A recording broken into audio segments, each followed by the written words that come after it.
사랑하시고 하나님이 얼마나 좋으신 분입니까?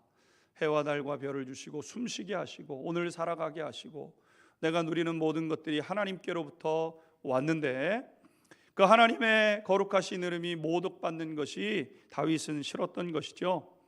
단순히 객기로 나선 것이 아니라 해야 한다는 거룩한 부담감에 다윗은 응답하게 된 거죠. 그 마음에 외면할 수 있지만 그래야 되겠다 결단한 겁니다. 그리고 그렇게 시작된 싸움에 기적이 일어나게 되었습니다. 다윗이 골리앗을 쓰러뜨리게 된 것이죠. 누구도 예측하지 못했던 일인데 단숨에 이 일이 일어나게 된 겁니다. 이 일로 인해서 블레셋 사람들은 당황하기 시작하게 되었고 이스라엘 백성들은 용기백배하게 되었던 것이죠. 이스라엘 백성들은 도망치는 블레셋 사람들을 보고 이 기회를 놓치지 않고 뒤쫓기 시작하여 큰 승리를 얻게 되었습니다. 뒤돌아서서 도망치면 싸울 수가 없잖아요. 맞서서 싸워야 되는데 뒤돌아서니까 등을 보이니까 이 싸움은 수월하게 이스라엘 백성들이 이기게 되었던 것입니다. 그리고 이 일로 인해서 다윗에게는 새로운 전환점, 새로운 변화가 그의 삶 가운데 찾아오게 되었다는 겁니다. 좋은 변화죠. 승리했기 때문에 주어진 변화를 이제 다윗이 누리게 됩니다. 여러분, 모든 승리에는 좋은 결과물이 따라오게 되는 것이죠. 그래서 이기는 사람에게 주어지는 복이 있습니다. 이겨야만 누리는 복, 이길 때 주어지는 복. 오늘 말씀은 승리한 다윗이 이 골리앗과의 전쟁을 통해 싸움을 통해서 얻게 된 것이 무엇인지, 무엇을 누리게 되었는지를 설명해 가고 있습니다. 55절 말씀 같이 읽고 하나님 말씀 배워가도록 하겠습니다. 우리 사무엘상 17장 55절 한 목소리로 읽겠습니다. 시작. 사울은 다윗이 블레셋 사람을 향하여 나아감을 보고 군사령관 아브넬에게 묻되 아브넬아, 이 소년이 누구의 아들이냐? 아브넬이 이르되 왕이여, 왕의 사심으로 명세하옵나니 내가 알지 못하나이다 하매. 아멘. 지금 일어난 일련의 이 사건들을 통해서 가장 크게 놀라고 또 그 마음에 이렇게 받아들인 사람은 오늘 본문에 기록된 것처럼 사울 왕이었던 것입니다. 사울은 군사령관이었던 아브넬을 시켜서 저 청년이 누구인지 자세히 알아보라고 지시하게 되었던 것이죠. 사울은 드디어 다윗을 진지하게 주목하기 시작하게 되었다는 겁니다. 가만히 생각해 보면 그동안 다윗이 사울 주변에 없었던 것은 아닙니다. 우리가 살펴봤던 것처럼 사울 왕이 이제 성령이 떠나시고 이제 악령이 사울에게 임하게 되었을 때 영적으로 정신적으로 큰 고통을 겪지 않았습니까? 두렵고 슬프고 깊은 그러한 그 우울증 뭐 이런 것들로 막 심령에 마음에 큰 이런 그 질병을 겪고 있을 때 사람들이 수금을 연주하라고 다윗을 이 사울이 있는 곳에 들여보내지 않았었습니까? 사울이 다윗이 연주하는 것을 들었죠. 그러나 다윗에게는 관심이 없었던 거죠. 연주하는 어떤 사람, 어떤 청년인가 보다 별로 관심을 갖지도 않고 그를 눈여겨 보지도 않고 연주하고 나가버리는 그러한 그 소년이니까 사울은 다윗에게 관심을 두고 있지 않았습니다. 골리앗과 싸우겠다고 다가왔을 때도 다윗 자신에게, 다윗이라는 사람에게 관심을 둔 것은 아니었죠. 하도 불타오르는 마음으로 제가 사자도 이겨봤고 곰도 이겨봤습니다. 그러니까 저 골리앗과도 한번 싸워볼 수 있습니다. 이렇게 이야기를 하니까 그냥 나가서 그래 한번 싸워봐라 이런 마음이었지, 도대체 다윗이라는 사람이 어떤 사람인지 면면이 그 다윗을 볼 마음은 사울에게 없었던 것이죠. 하지만 순식간에 골리앗을 넘어뜨리고 전세가 뒤집혀지게 되었을 때 이 사울이 다윗에게 깊은 관심을 이제 나타내게 되었던 겁니다. 사울 왕은 면밀히 찾아보고 가서 데려오라고 이야기를 하고 아브넬이 이제 그를 가서 데려오게 되었던 거죠. 사울 왕도, 군대 장관이었던 아브넬도 드디어 다윗이라는 이 사람을 주목하여 보기 시작하게 되었다는 겁니다. 앞서 말씀을 드렸지만 다윗은 자기의 이름을 내고자 내가 이번 기회를 잡아서 한번 출세를 한번 해봐야 되겠다, 이런 마음과 계획을 가지고 있던 것은 아닙니다. 그냥 마음에 불타오르는 하나님의 이름이, 그 귀하신 이름, 너무나도 우리를 사랑하시는 그 이름이 모욕받는 것에 대한 그 싫음이 있었잖아요. 그래서 그냥 그 마음 하나 가지고 이제 앞으로 나아섰는데, 이제 그는 주목받고 이름이 기억되는 사람이 되게 된 것이죠. 그리고 이것을 통해서 다윗의 여정, 새로운 여정이 이제 열려지게 되는 것이죠. 축복이 아닐 수가 없습니다. 특별히 힘을 가진 권위자들이 다윗을 주목했다는 것은 특별한 일이 아닐 수가 없는 거죠. 왜 그렇습니까? 문은 하나님이 여십니다. 축복의 문은 하나님이 여시는 거여서 사람이 아무리 애를 쓰고 수고를 해도 하나님이 열어주시는 만큼만 우리가 누리는 것 아니겠습니까? 그런데 하나님이 축복의 문을 여실 때 누구를 통해서 여시냐면 권위자를 통해서 여시는 거죠. 기회를 주고 또 그러한 시간들을 통해서 권위자를 통해서 앞으로 나아갈 수 있는 기회를 얻게 되는 것 아니겠습니까?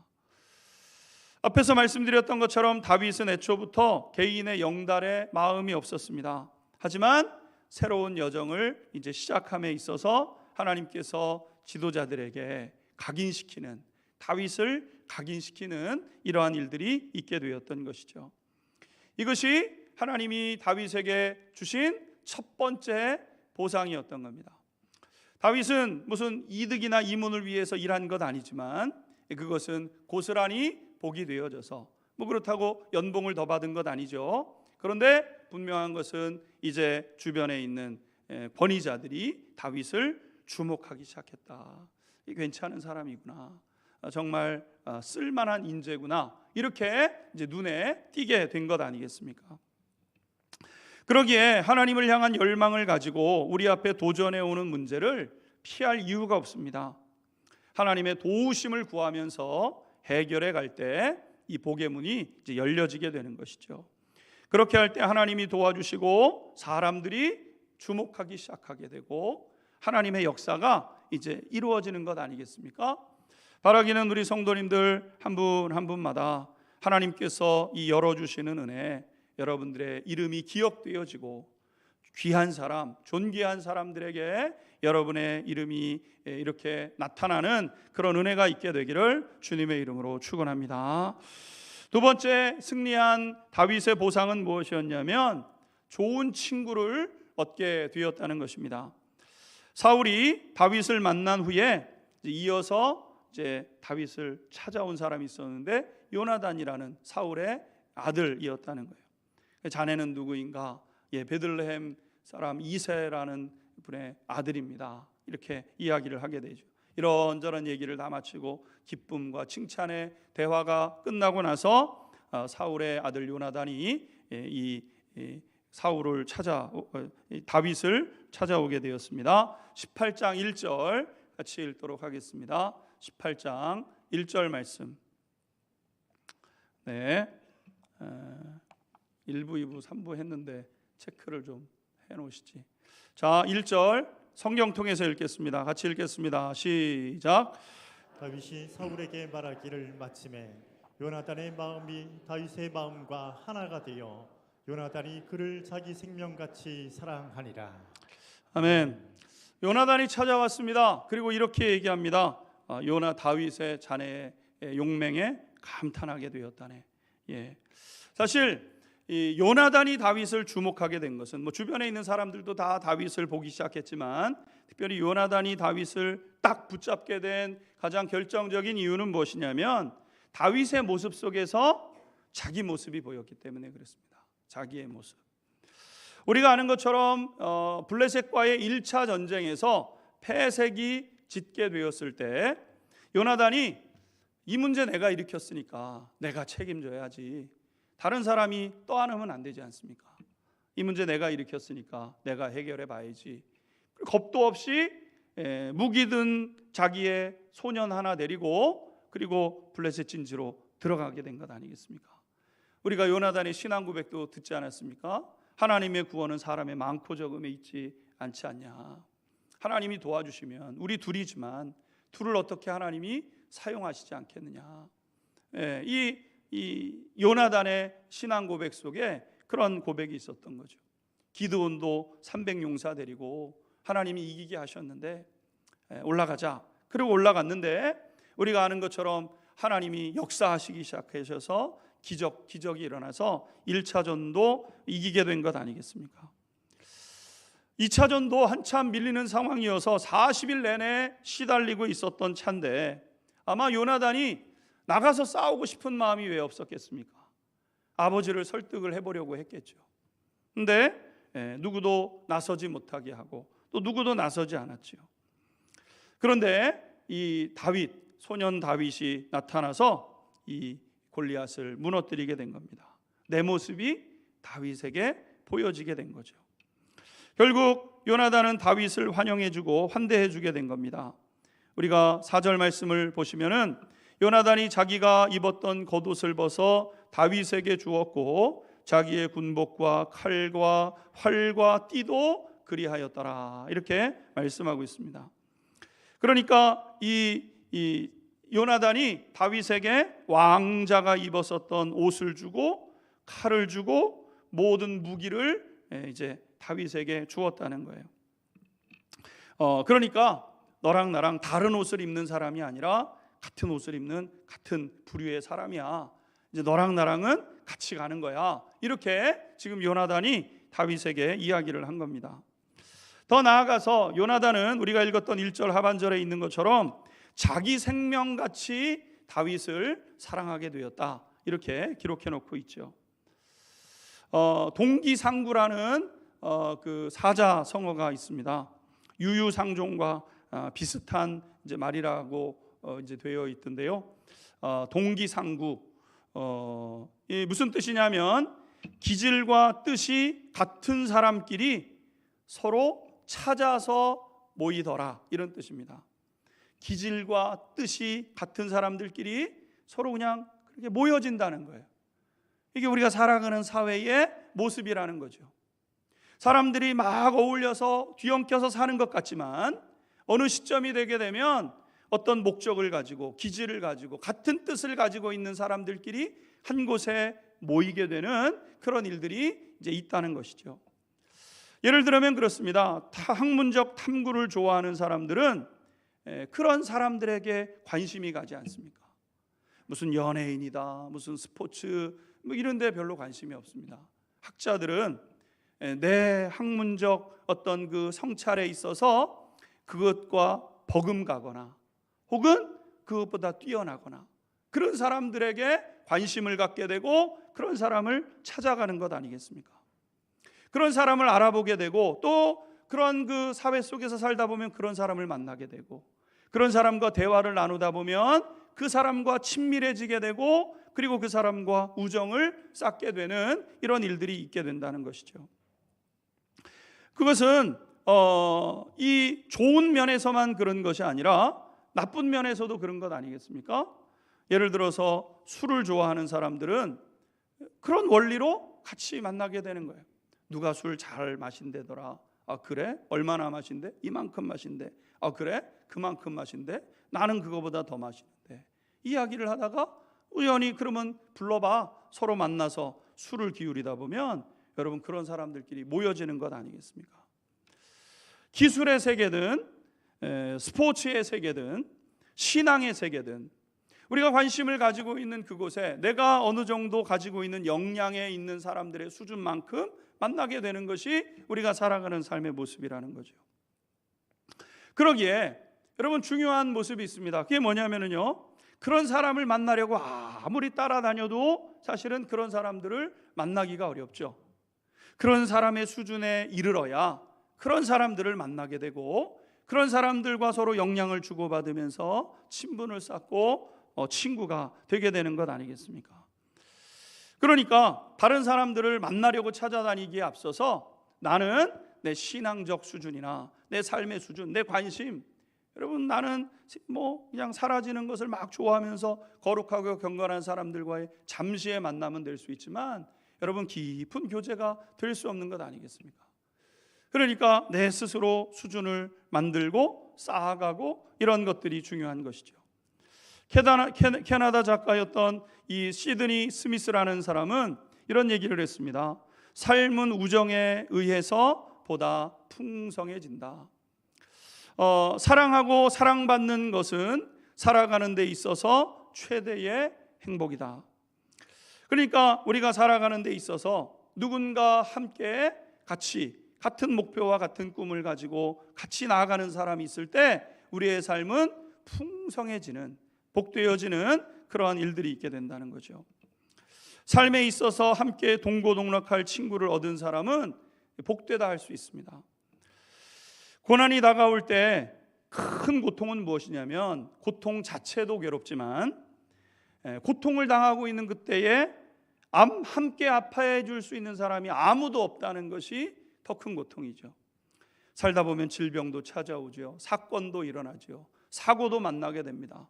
내 잘잘못을 떠나서 내 삶에 이런 일들이 불쑥불쑥 다가오지 않습니까?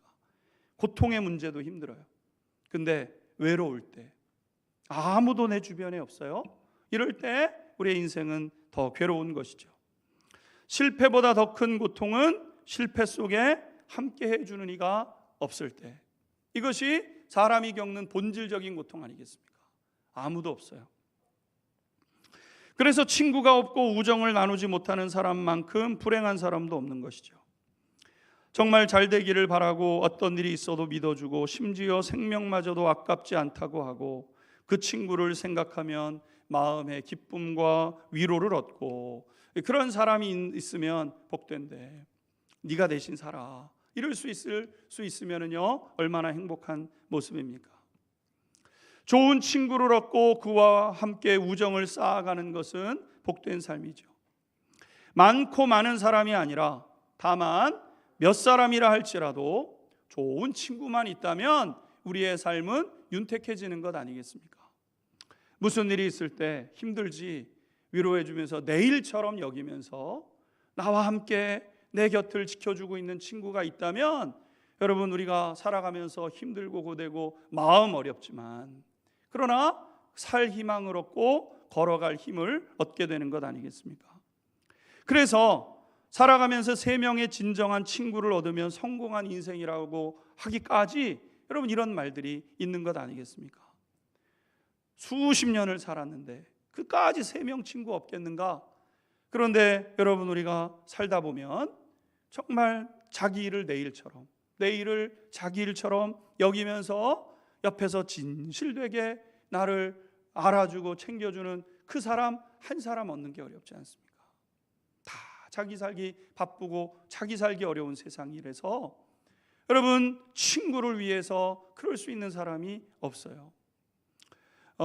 옛말에 술 먹고 밥 먹을 때 형 동생 하는 친구가 1000명 있는 사람보다 급하고 어려울 때 함께 해줄 수 있는 친구 한 명이 더 복되다는 그런 그 말이 있는 것처럼 여러분 주변에 아무리 사람이 많아도 다 걸치고 무슨 일이 있으면은 연락이 와가지고 막 친한 것 같은데 정말 어려운 일을 만났을 때 아무도 없는 근데 한 사람, 그 사람이 그 많은 사람들보다 귀한 것 아니겠습니까?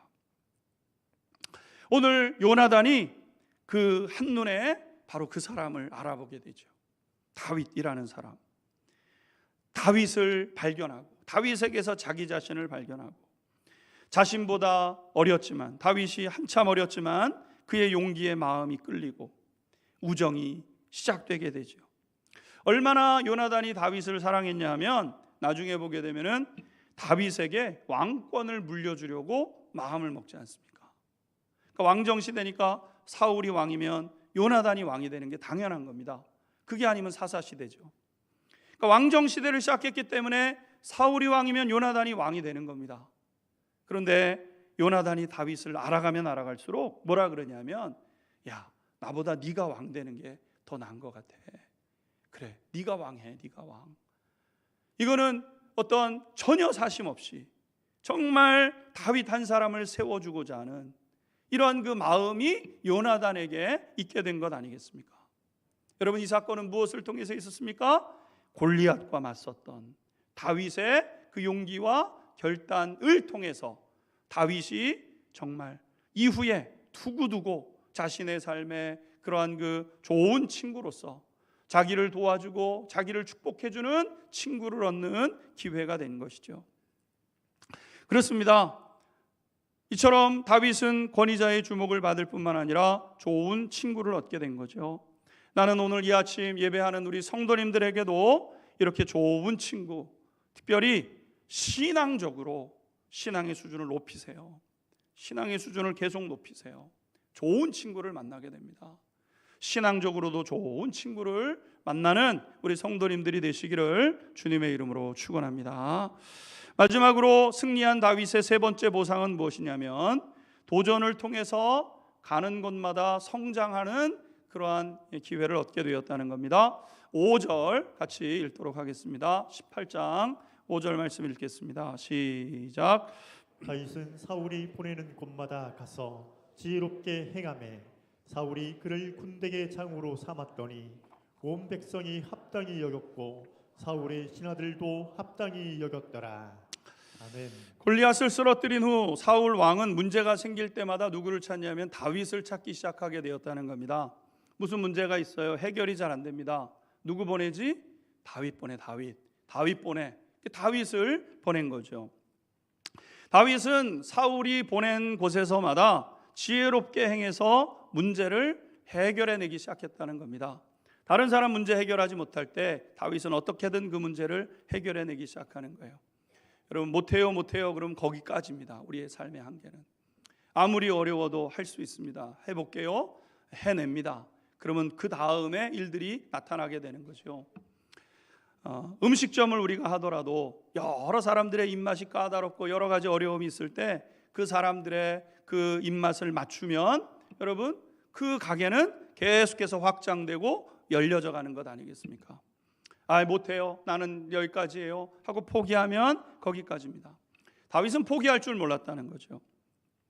무엇이든지 감당해서 그 다음에 또 다른 기회가 주어지고 열려지게 되었다는 겁니다. 그 사람은 점점 더 성장해서 능력을 갖게 됩니다. 예수님이 하셨던 말씀 중에서 조금 이렇게 이해가 어려운 그런 말씀이 한 구절 있습니다. 마태복음 13장 12절 말씀 같이 한번 읽어보겠습니다. 시작. 무릇 있는 자는 받아 넉넉하게 되되 없는 자는 그 있는 것도 빼앗기리라.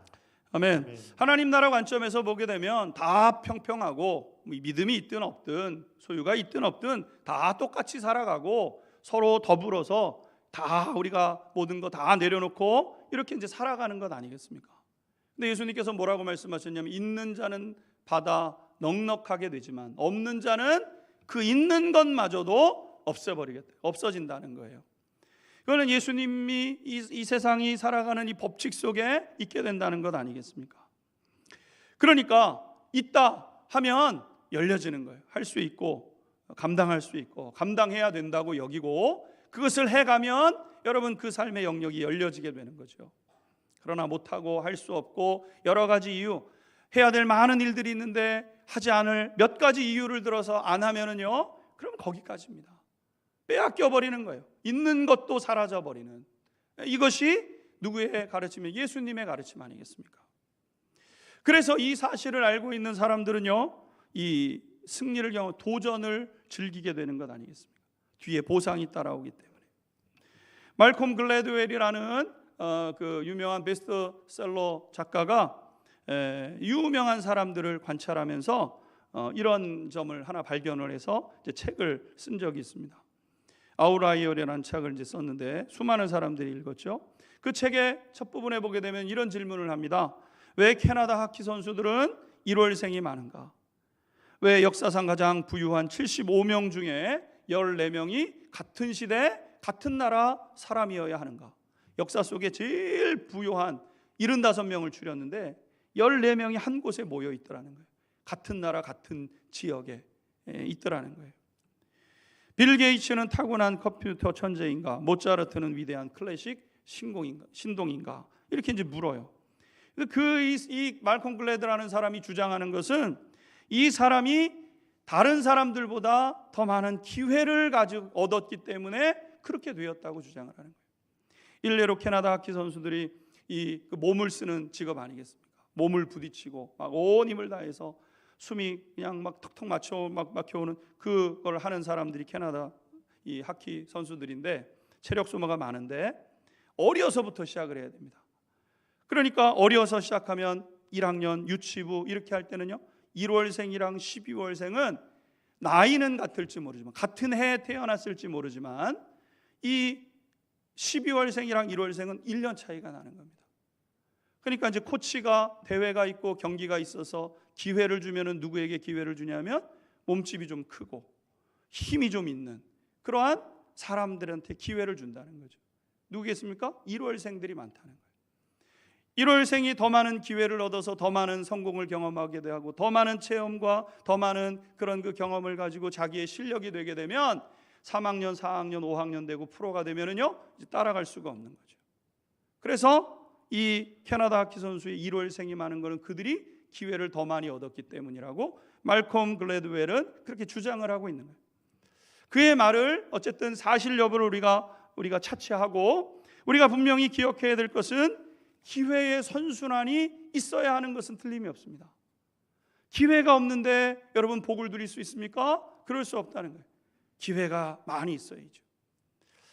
다윗도 골리앗을 무너뜨린 이후에 더 많은 기회, 더 많이 도전할 수 있는 기회가 주어졌고 그때마다 그것을 극복했고 이것을 통해서 성장했고 그가 승리의 기쁨을 이제 갖게 되었던 것이죠. 그런데 여러분 이것은 다윗의 삶뿐만이 아닙니다. 여러분 신앙생활이라는 것 자체가 바로 도전하는 삶이라는 거예요. 도전해서 여러분 이것을 얻어내는 기회가 신앙생활의 모습인 거죠. 매주 배운 말씀을 삶의 현장에서 살아내려고 도전하는 생활이 신앙생활 아니겠습니까? 하나님이 계속 기회를 주시는 거예요. 저와 우리 안양중학교의 신앙공동체 성도님들에게 같은 말씀을 배워가고 들어가고 있는 우리 성도님들에게 같은 기회를 주시는 거예요. 이렇게 살라고. 감당하기 싫었던 것에 대해서 도전하라고 하나님이 계속 우리 가운데 말씀하시는 거예요. 사울이 다윗에게 이야기하는 것처럼 하나님이 우리 가운데 계속해서 말씀해 주시는 것 아니겠습니까? 그래서 그것을 감당해 가는 것 신앙생활입니다. 일주일에 1시간 하나님 앞에 예배를 드리고 귀한 이 시간을 보내고 나면 여러분 이 이후에 예배가 마쳐진 이후에 우리의 신앙생활이 본격적으로 시작되는 거죠. 사랑할 수 없었던 사람이었는데 하나님이 사랑하라고 자꾸 마음에 부담을 주세요. 지난주에도 하나님 못했어요. 못해요. 이게 아니라 하나님 하라고 도전하시면 이번 주 사랑을 실천하는 거예요. 아세요? 지난주에 안 됐던 게 이번 주에 되는 거예요. 이게 삶의 역량의 모습이 늘어나는 거예요. 악기를 배워도 어제까지 안 되던 게 오늘 되는 거 아니겠습니까? 실력이 늘고 그리고 성장해 가고 성숙해져 가는 것 아니겠습니까? 신앙생활도 하나님의 말씀을 붙잡고 하나님 예수님의 뜻대로 살아가고자 어제까지 안 됐어요. 오늘 되기 시작하는 거죠.